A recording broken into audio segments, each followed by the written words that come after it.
Et quand au niveau national, le gouvernement se félicite des chiffres en baisse du nombre de morts sur les routes pour l'année 2018, on s'intéresse à présent à la sécurité routière en Haute-Marne. Lisa, bonjour, tu es avec nous sur ce plateau pour nous parler justement des chiffres publiés récemment. Bonjour Antoine, et oui, on va regarder ensemble la comparaison du nombre d'accidents.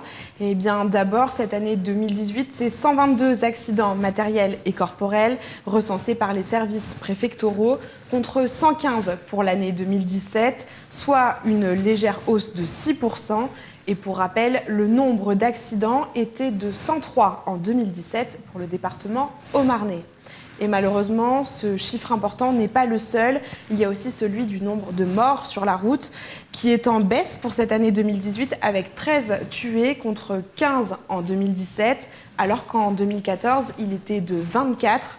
Et au niveau national, Antoine, ce sont 189 vies qui ont été préservées cette année. Et connaissons les causes de ces décès justement sur la route?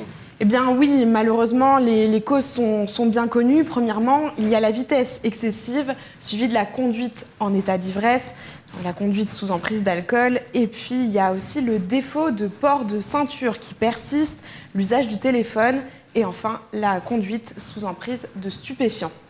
Et puis parmi ces tués sur la route en Haute-Marne, il n'y a pas que des automobilistes. On dénombre aussi 4 usagers dits vulnérables, c'est-à-dire 2 cyclistes, un piéton et un conducteur de 2 roues.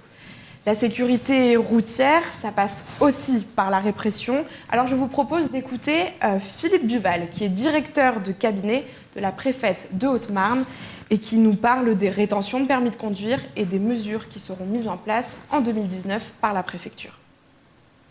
En matière de suspension administrative, on recense aussi malheureusement cette année encore 1250 suspensions administratives pour des délits de grande vitesse, des consommations de stupéfiants et des conduites sous l'emprise d'un état alcoolique. Voilà, donc encore beaucoup de comportements qui ne sont pas du tout adaptés à la conduite. Ce volet répressif, contrôle, beaucoup de contrôle pour essayer de modifier les comportements et toujours des actions de prévention sur la sensibilisation aux risques liés à la consommation d'alcool et de stupéfiants et je le disais aussi à la vitesse et à des comportements de vitesse excessive.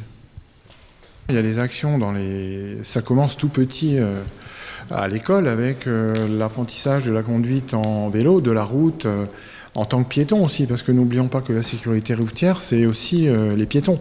Vous avez vu que un dernier accident, le dernier qu'on a recensé en Haute-Marne, c'est un piéton du côté de Vaux-sur-Aubigny qui s'est fait renverser par un poids lourd. Donc les piétons sont aussi des usagers de la route. Donc ça commence chez les petits, l'apprentissage de la route par les piétons, les vélos, et puis après beaucoup d'actions en collège, puisqu'en collège on arrive au scooter.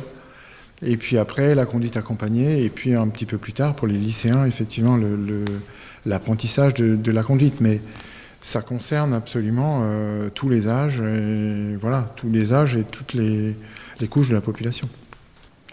Merci beaucoup Lisa pour ce point sur la sécurité routière en Haute-Marne. Tout autre chose.